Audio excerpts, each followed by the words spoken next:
Hey everybody, what I want to talk about in this particular lesson is this idea that we're in strange times, but not that strange. Pandemic, yes, first time pretty much everyone on earth has experienced this. But market crashing, economic problems, no, it's about every decade or 12 years this happens. Like the financial crisis was 12 years ago. 8 years before that, you had the dot-com bubble where all these tech and new internet companies were stock prices were way too high. You had an Asian currency crisis right before that. 10 years before that, you had a made in Canada recession because of trade agreements.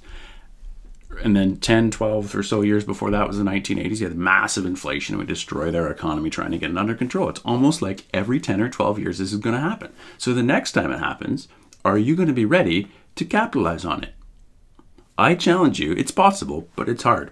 Challenge you to find a company that's been well run, that hasn't gone anywhere but up over the last 50 years or longer.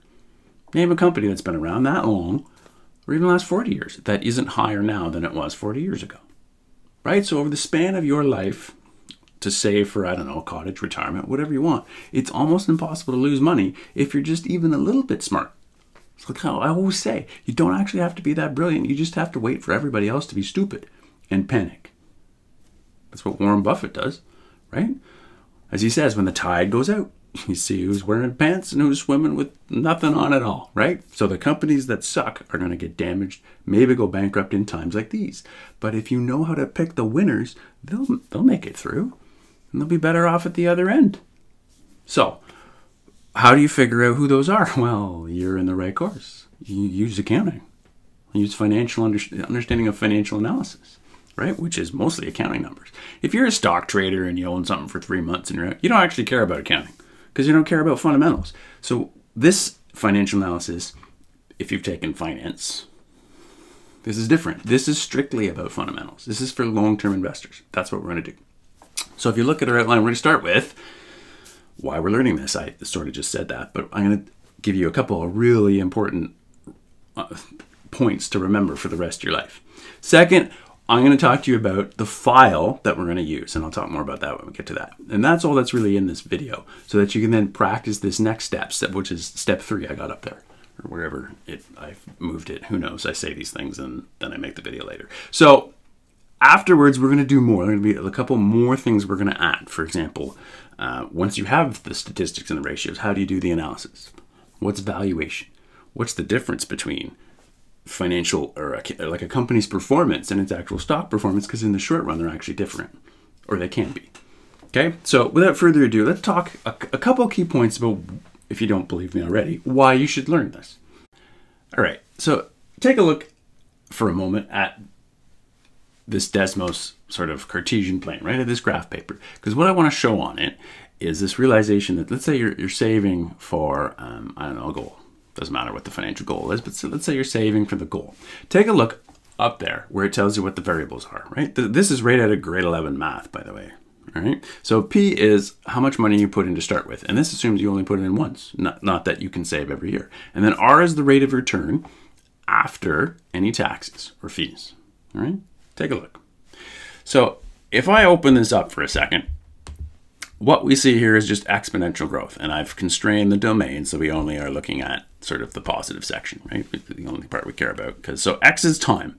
So that's how many years, and that's on the X-axis, as you can see. So that's how many years from when you start to save and invest for yourself. So if you're 25, you've been in the working world for a bit, you got a decent career quality job, maybe, 35 years of saving puts you at 60, and maybe that's when you hope to be done. Maybe not, maybe longer, maybe less, who knows? But let's kind of keep an eye on 35 years.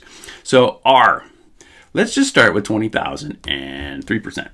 Let's get 3%, which is nice, super safe bank kind of interest, right? The growth looks like this, pretty low. You end up with, at 35 years, I'll put in this little line so that they intersect, and we can quickly see that you end up with $56,000 starting with 20. But you know what? If I up that to 12%, after tax rate of return, I ended up putting it in there, 12. Where are we at now? $20,000 at 25 for 35 years. You're 60 years old. You've done nothing else, saved not one dime, not a dime since then. How much have you got? Well, it's over $1 million. It's literally $1 million more than when it was 3%. All because, and 12% is not unreasonable. There are periods of time, 5-10 years in length, where the Toronto Stock Exchange has returned 11%. So the difference between 3 and 11, or 8 or 9 and 11, we can drop that down. Take a look at what 9% return is. Just how different it is, right? How critical it is to be able to think exponentially. Huge difference. 60% less money from 3% less return compounded annually. Okay, so what, Bolton? So what? Well, what's the difference between getting it at the right time and picking the right company and where you end up? Well, clearly, just a couple of percent a year on average is a huge difference. Take a look at this one. This here is something called the cyclical, so where you are in the economic cycle, so boom or bust. This is, on the x-axis, is what's called the price to earnings ratio. So it's how much you're paying for a stock based on how much profit each share makes. So for example, 10 means you're paying $10 for a company's stock. Not necessarily $10, but you're paying $10 for every dollar of profit a share in the company makes. And if you pay a 30 multiple, it's called, or a 30 price to earnings ratio, that's the ratio. So when you buy a stock, the price to earnings ratio is 30, then you've paid $30 for every dollar of profit that share makes a year. In other words, you're paying more for the same thing. Okay, $1 of profit a share is $1 of profit a share. So if your multiple, your PE ratio is 10, you're not paying as much as if it's 30. Make sense? It's just another ratio, right? So the denominator in that ratio is actually earnings per share, EPS, which is one of our statistics in accounting, right? And then the P, the price, which is the numerator, is just the stock price when you buy it, or what it currently is. If you look at the graph, it tells you something really important. Look at the y-axis up there. Can you see?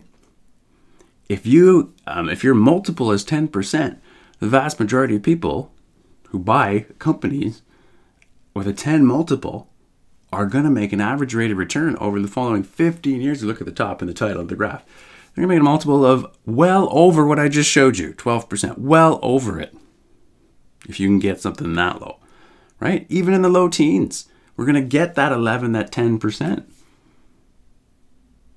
So when do you get companies that are good companies with good future prospects for this cheap? Well, right now, right? In times like these. And these times, they come around almost every decade. Will you be smart enough to take the plunge? It's not always that easy because you got to buy when everybody else is panicking. That's the trickiest part. And two, you'll also notice up there where the PE ratio is really low, right? In the 10s, take a look at some of these guys. They only returned, what, 2%? Because those companies sucked. Their PE ratio is low because nobody wanted to buy the stock because the company sucked. So yeah, you can't just buy a company with a low PE ratio, low valuation. You have to pick good companies that are undervalued because everybody's panicking. So what we're going to do in this topic is figure out how to use what we've been learning now, our second course in accounting, figure out how to use that to be able to pick them. That's the goal. If you want to read more about this, by the way, you can find it online. It's called the cyclically adjusted price to earnings ratio. This is the article I pulled it from, but there's lots of different sites to use this, right? Because this is something in about 10 years to 12 years time, when you probably have some money saved, you're out of university, you got a job, you want to bust this tool out again. But I got some more tools for you before we're done. Okay, moving on. What we're going to do next is number 3, right? I'm just going to quickly go over the tool and then sort of give you the philosophy behind it and show you kind of how to use it. And then that's it for this video. I just want you to find the things you need to be able to complete this, right? Then we'll talk about what to do with it next. Okay, so if you look on our syllabus, the tool, I'm going to have it up here way up at the top in the resources. It's going to be up there, but it's also this one here where it says Key Analysis Part 1. Make a copy of it. That's the tool. This is what it looks like. It's a spreadsheet. So it's got a couple instructions in it. I'll zoom it up so we can see a little bit better. What I want you to do, first thing I'm going to show you is the things you're not going to use. There's this table here, and there's also a chart. That's one of those tricks that I'll show you later. Some of you have already seen it if you took finance, but what I want you to focus on is this one. It will, again, you see the red up top, it'll mark it as you do it. You need to get your information from two sources. Most of it, almost all of it, is going to come from the company. We're doing the same company, right? So Keyera Incorporated, so Key. And the first year is the most recent year. So it's going to be the year 2019. And when you put that in, the other years will pop up. I want you just to do, as you can see, the highlighted spots. I want you to just do 3 years. However, there's a couple numbers you might need from the year 2016 to be able to finish everything. So all you have to put in is the numbers for the blue shaded area. Make sense? Some of those, however, like this one right here, this link, you'll need to go, I have you linked to Yahoo Finance, where they have historical stock prices. You can go back in time and see what they were on certain dates. You'll need this link for this row. Otherwise, all you have to do is fill in these blue shaded rows. What you get then down below are our statistics, our financial ratios. They're already calculated. You can look inside if you want to see the formulas, but they're already there. And here's why.